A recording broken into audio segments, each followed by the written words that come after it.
There we go. Anybody coming back yet? Anybody coming back yet? Back yet, back yet, back yet. Back yet, the back yet. Back yet. Back yet. Back yet, back yet.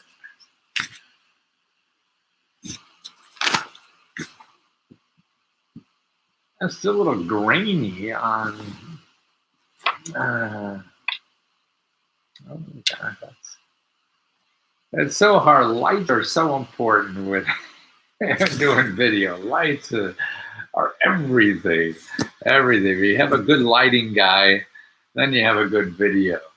But other than that, boy, it's just, that's what it's all I remember. I used to do Larry King a lot, and the big movie stars used to bring their own lighting person with them. So they knew how to make the lights, make them look perfect, and got rid of all the wrinkles and all that kind of stuff. I still have all the wrinkles. Actually, I think just an ironing board solves that. So take your questions, any kind of questions you have. That's what I really like doing. Somewhere in the back of, after studying free money sources for 40 or 50 years, I know I probably have a website somewhere that I know about that you could try that has a good possibility, not guaranteed. There's no guarantees in life about anything. And that's why it's a struggle. And there's even, no matter how good you are, and how hard you work, there's still not a guarantee that you're going to be successful. And anybody who's selling you something that guarantees that you're going to be a success and then that it's easy, that's the clue that it's a real scam. It seems like in our culture, that we perfected the art of the scam because we're all, I think, insecure and lazy, and I think it's partly because of salespeople like me. We think if we say easy that we're going to sell something, and we're out to sell something because to make a living, all of us. And I just can't do that.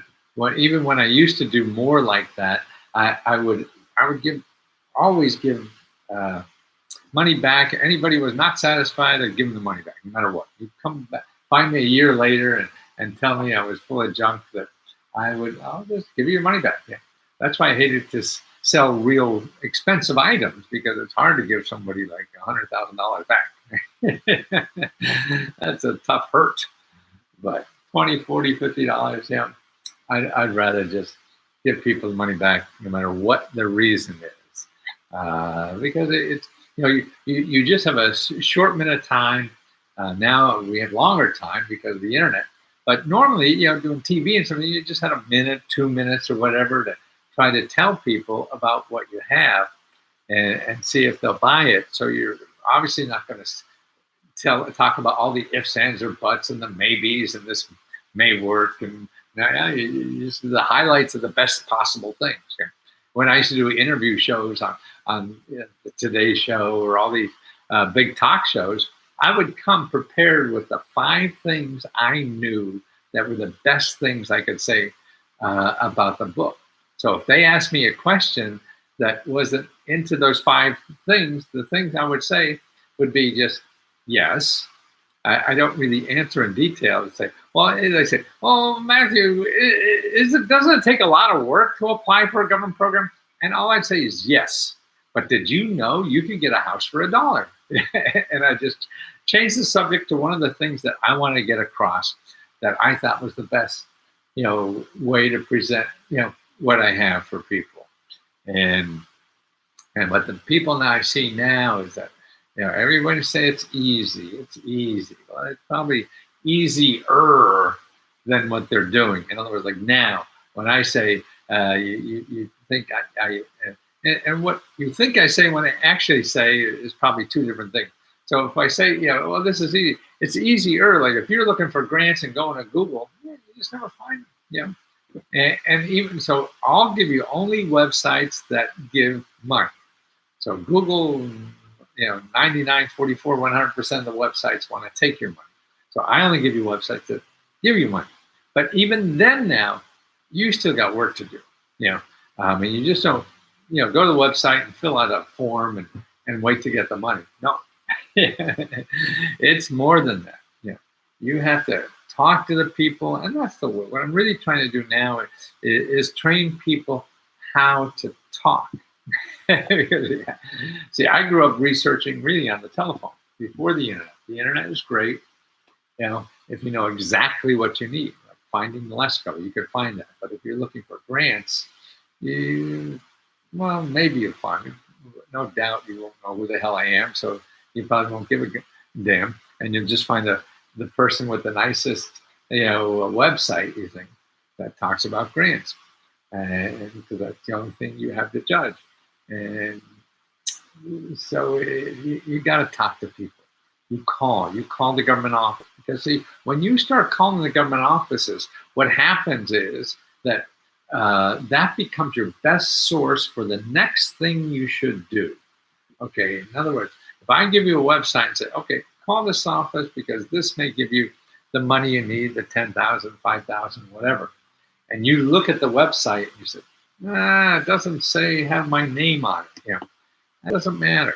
It's a possibility. You have to contact them, and see, hey, what do you have? I need financial assistance, with my problem. What kind of programs do you have?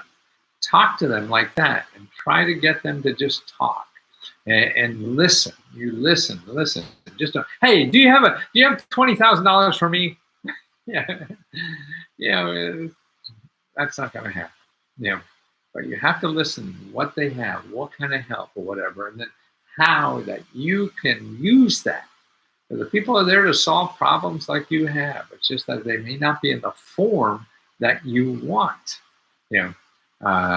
So if they take all your bills, they still won't give you the money, but you don't have the bills. So what the hell? You got the problem solved. You have to listen. And then if they even can't solve your problem, what you do is you say, well, where else? Because these people you talk to get a lot of calls and they answer questions like this every day, so they can help you, because other people, hey, that thing, somebody else before you got some help, and they call back and say, hey, this place had it, or this bureaucrat goes to seminars and conferences where people have other programs that they know about that they don't have, but they know about. So you have to ask them. You ask them where else you go. It's sort of like me. Ask me. I don't give out money, but I could tell you who may have the money. And no one, selling you help to get money can guarantee you'll get the money. Nobody can do that. The only people who guarantee you get the money are the people who are giving out the money. They're the only people that can guarantee you get the money. By the way, speaking of getting the money, here is there's something going on now. They're talking a lot about is $1,000 a month with no strings attached. Can you see that? Can you see that? $1,000 a month, no strings attached. This is now, they're starting to test this a lot. For people who are struggling financially, Mississippi has a program giving low-income mothers a year of universal basic income. That's what they call it, universal basic income. Bernie, running for president, he talks about this, and a lot of his followers want that. And there's some actually, there's a small town out in California that is doing this. They just give you $1,000 a month. You do with it whatever you want, and it seems to be. See, what happens if we do that instead of all these other programs? Then you cut down the overhead, and you save money. But people, with that little money to begin with, and then they get $1,000, they have to learn how to use it and what to use it for and everything. So it takes some learning curve to do it. But that's a possibility. So things will be changing. They have to. We're so screwed up now, and we're not doing a whole lot of things right, it seems, nowadays. I mean, this guy came into the office thinking, we're going to change everything. all it changed is we got more fake news coming out of the White House than we do have than we have coming out of the newspapers nowadays. But so look at, I mean, keep your ears open for what may be going on. And that's why I think it's important to listen about things that are going on that's changing, because now, so now on the gig economy and people working freelance, and things like that, that's the growth in our market. So if you want weight, so it's not perfect. You don't look for perfect. You build perfect. You have to survive first before you look for perfect. So you take what's out there now to try to survive, and then you start building perfect. Now, here's something interesting that I think is Iceland. Iceland. I was in the Navy in Scotland. It was pretty close. We used to go up there to Reykjavik a lot. Well, they have the most gender equality country in the world. Now, that means women have, equal to men. Like here, like in the Congress up in Iceland, it's 50% women and 50% men. Here, it's like 23% women, and it's 77% men. So that means we don't have good daycare, we don't have good family leave, like they do in Iceland. But more importantly, they also have they have a law in Iceland. They just passed it to make sure of this gender equality, because here I think it's like women get paid 83 cents to the dollar that men get, and they passed a law that if you have 25 employees or more, you have to have an independent certification that you have equal pay. Boy, I don't know if we'll ever do that, but that's the kind of stuff that's going on around there. But also, they have 80% of the women are in the workforce. 80%. We only have 60%. So you're right. I mean, if the workforce is not giving you a good deal, why the hell be in it, right? There's no incentive to do that. But here's the important thing, guys. Iceland's men live longer than men here. In other words, people that have gender equality, the men are living longer. So we could add like 4 more years to our lifespan. You've seen the data all the time, how women live longer than men, right? So men could add 4 more years to their lifespan by having gender equality. I mean, that's astounding to me. So there's health advantages to feminism for men who are evident, are not feminist for men are not evident. In other countries with stronger gender equality, men also tend to fare better. So men and women in more gender equal countries in Europe are less likely to get divorced, be depressed, or die as a result of violence. So you hear that? In more gender equality countries, men are less likely to get divorced, be depressed, or die as a result of violence, right? Wow, I mean, that's astounding to me, don't you think so? And in the big gender gap, the men are more likely to smoke, abuse alcohol, engage in high-risk behavior, and have accidents at work. The report from the World Health Organization points to 3 reasons men don't live as long. The way men work, they endure greater exposure to physical and chemical hazards. Their willingness to take risks, thanks to the male norms of risk-taking and adventure, and their discomfort for doctors. Oh, no, I'm not sick, right? and they ignore, doctors and health professionals they're less likely to report on the symptoms of disease or illness. So that's like men, we're killing ourselves. Of all the youth gun deaths gun deaths. Okay, young people killing, being killed by guns between 2012 and 2014.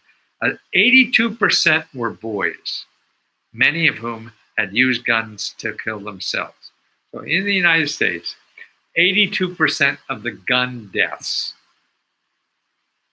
between 2012 2014, 82% were boys. That's not gender equality, is it?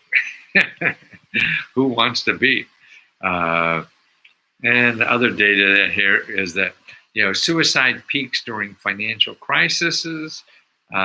Society with lower levels of gender equality are the ones with higher rates of male suicide, and that the gender gap in suicide is smaller in nations with higher gender equality.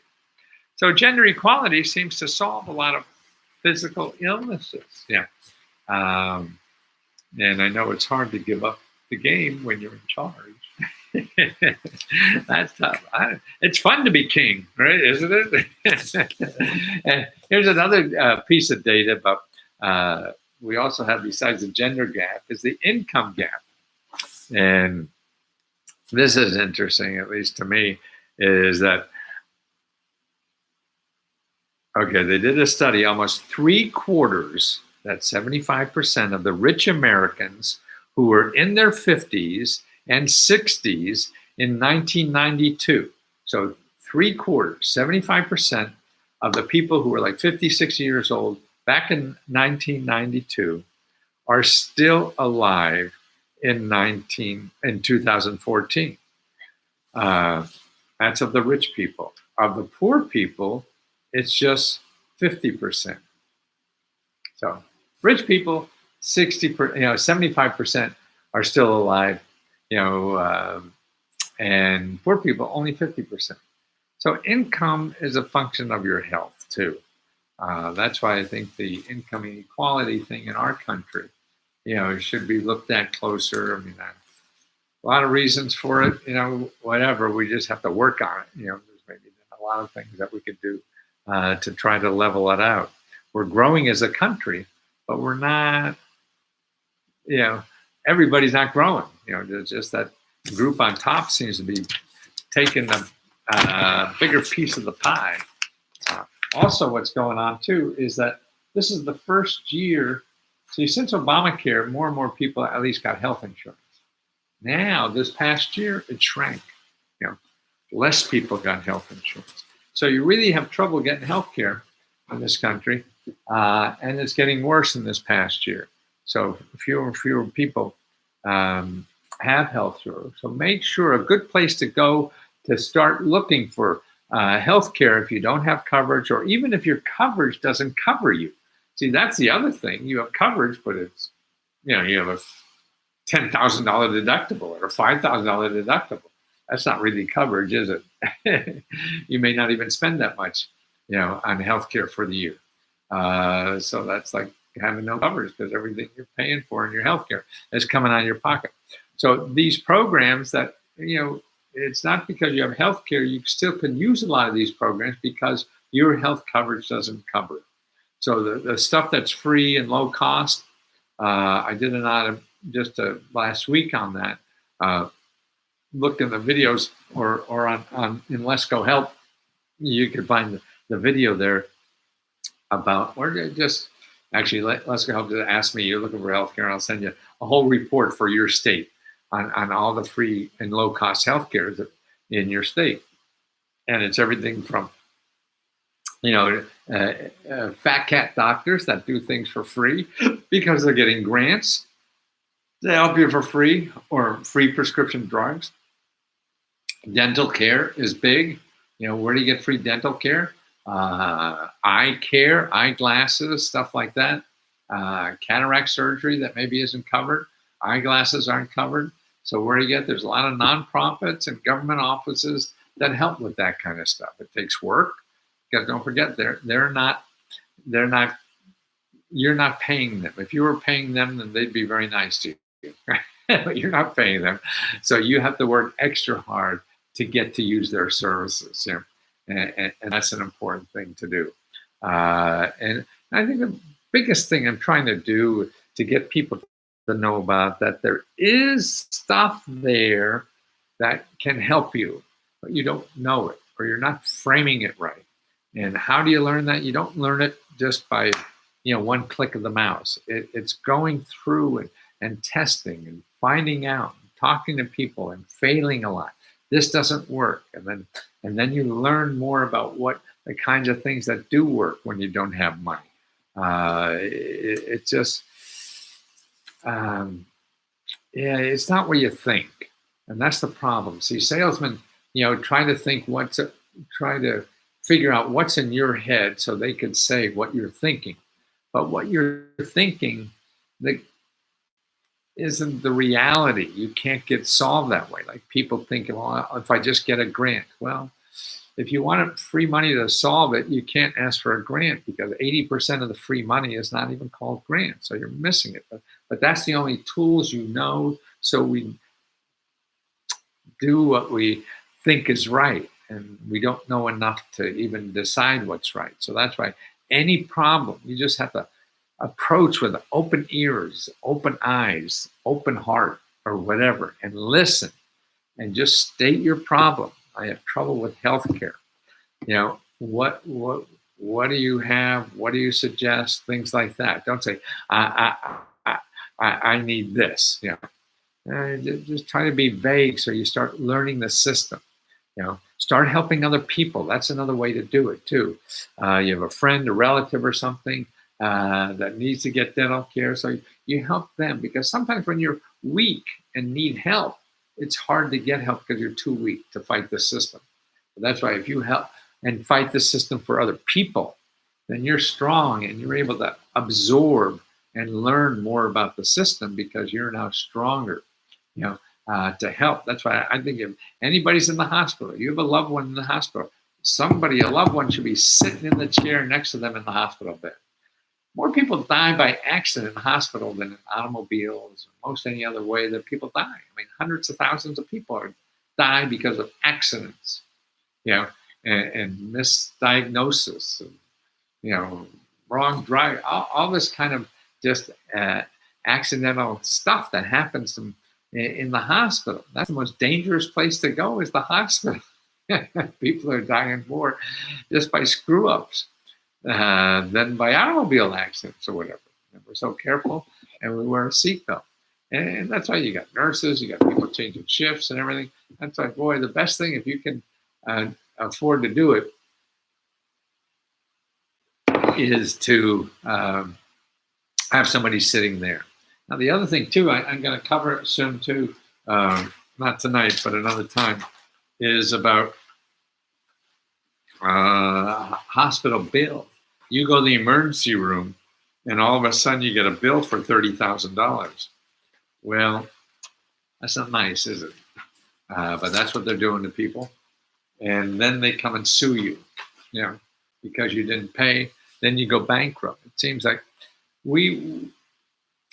healthcare really, Obamacare came to being because most people were going bankrupt because of healthcare, healthcare bills, and so that's happening again now. And hospitals and stuff like that are going after people and having, mafia from New Jersey, come and break your legs if you don't pay your hospital bill and all that kind of stuff. And you got to go to the hospital again, right? And there's even nonprofit hospitals are doing this. They're one of the biggest hospitals doing this in Virginia. Like millions and millions of dollars. They're going after people and bleeding them to death.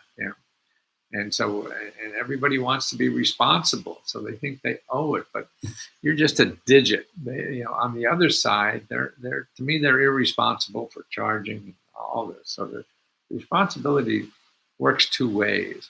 So that's why you got to learn the system, how to fight that system, and there's nonprofit organizations that will fight those bills for you, that will help you do that.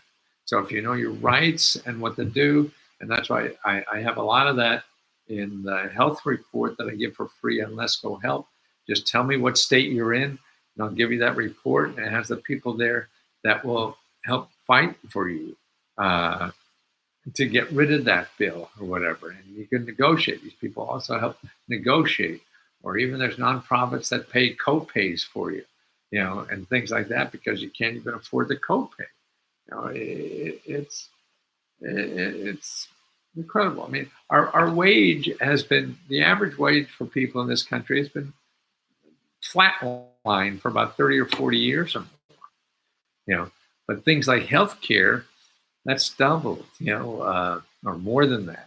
The cost of healthcare. I mean, people paid $20,000 for a family plan a year on healthcare. Wow. Higher education, that went up 300, 400% in the last 20 years or so. But incomes are flat. That's why people have student debt like nothing else before. I mean, bigger than mortgage debt, bigger than any other consumer debt is that student debt. I mean, that's crazy. Then you have housing that is going up. Man, even after the crash, it's the cost of housing. I think we have half the people have to pay more than half their income on rent. You should only pay 30%, to live decently. But people have to pay half or more, on rent or housing. And that's so you have all these major expenses, healthcare, education, housing, that are doubling every 10 or 20 years, and wages are going nowhere. Yeah. So that's the squeeze. So everybody's squeezed. But I mean, I certainly don't have an answer. We'll work on it as a community together and figure it out. You have to do it yourself, to use tools, what's there. And what's happening now, there's new tools in society to use. The internet has created more ways for income, but do not. I think the biggest mistake people make is they give somebody money to figure out how to make money. Now, if you have no money, you can't do that. If you have a lot of money, fine. But if you don't have money, please do not give anybody money who promises you're going to make money. They can't do that. I mean, I think that's one of the biggest scams. There's too many ways that you have surer ways of getting income without spending any money than gambling. I mean, that's gambling. That's going to Vegas, and all the shiny lights and all that kind of stuff. And there are very few that you'll see winners because all the bells will go off and everybody will know who won the jackpot, and you think you'll get it, but you're not. The chances of you are slim to none. So you have to dig in, and that's why I see like on the gig economy, I have that free report. And actually, if you go to Steady, STEADY app.com, that's a way to make easy, fast income. Okay, do you want to end? I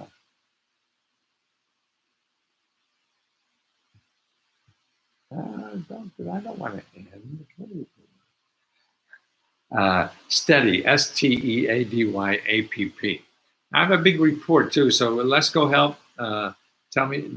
Ask me about making extra income at home on the internet, and I'll send you this big report. But this is part of it, steadyapp.com, and that's pretty good because you put in your zip code and it shows you all the, well, not everyone, but a lot of them in your area where you can make extra money from home. None of them cost any money. They're the things you should try first. I mean, it's not going to be big money at first until maybe you learn something and do it well. And and then either two things. And then you start getting the education or training to get a better job, or you start building a source of your own income. Because by doing these apps and gigs, you're limited in how much you can make and grow. I think the only way you could grow, to something that, to be a millionaire if you want, is providing a service yourself or a product that you want to work on. But don't spend money doing it. There's ways to do it without spending money.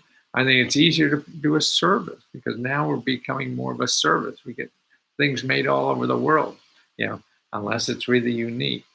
And you can, a service. I mean, people are doing things like teaching people how to salsa dance and making a living out of that. And then See, then you can get better at it, and it's something people need locally. They're not going to hire somebody from China to teach them how to salsa dance. They're going to hire somebody in the neighborhood. Yeah.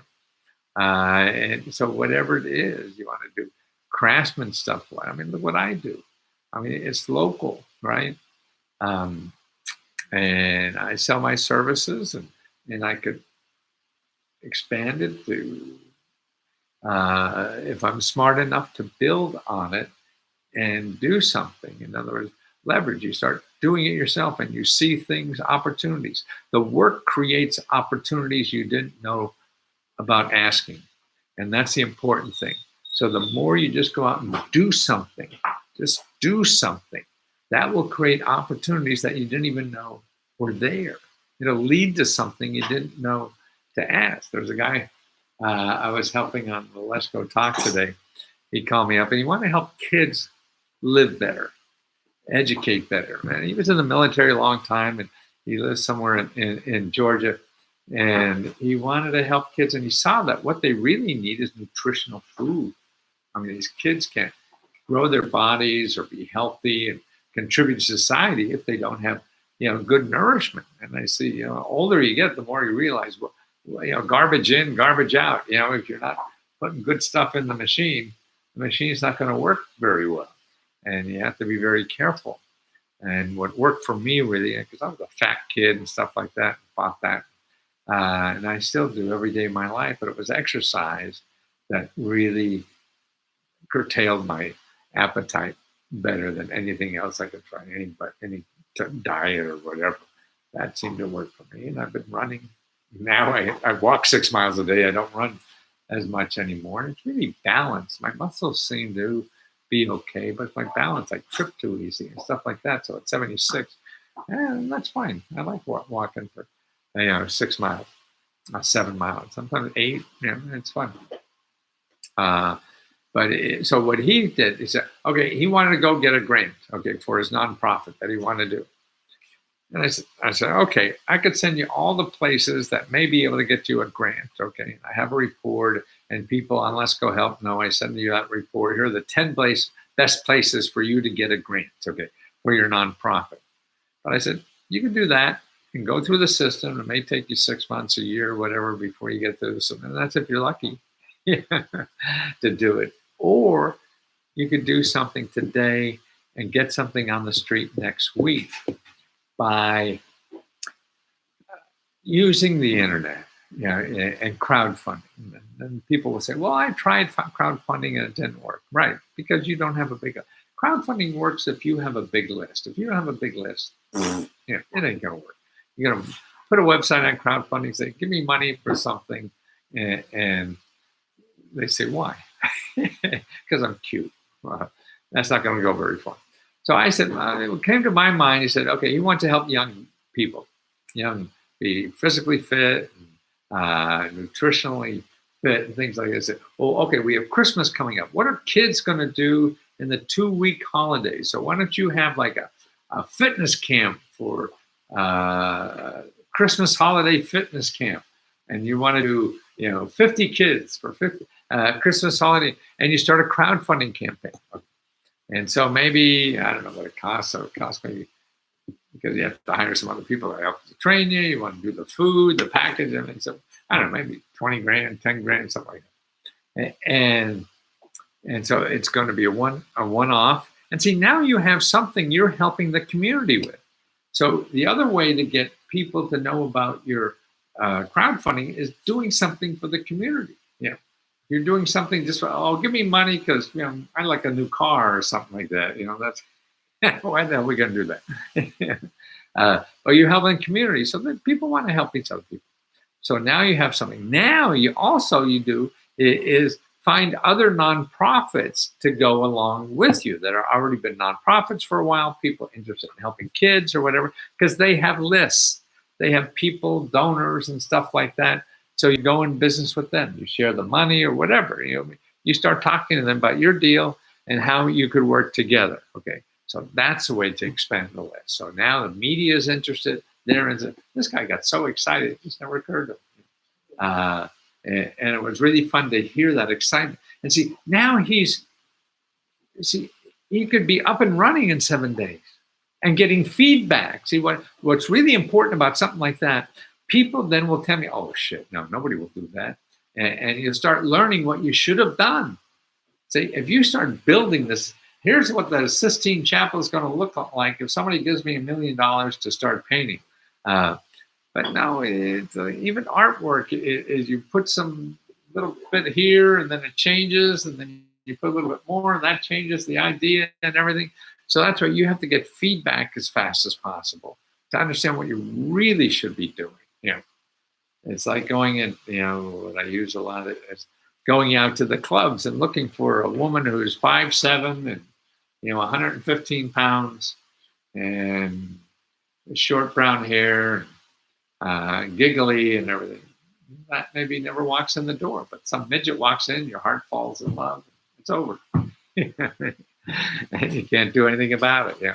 And that's what, but you have to be out there doing something for that kind of stuff to happen. And that's serendipity. If you're sitting there waiting for the magic answer, that ain't gonna happen. Why is nobody chatting on YouTube? Are you there? Hi. I'm wondering what happened here. Maybe I didn't click something or whatever. Welcome to the chat. Remember to guard your privacy and abide by our community guidelines. Oh, what that is, but that's fine. Or nobody's chatting anywhere. You guys know, oh, wow. Ah, that's interesting. China Smith's there, but nobody's chatting. No, I usually get streams of chatting on YouTube. Nobody's chatting.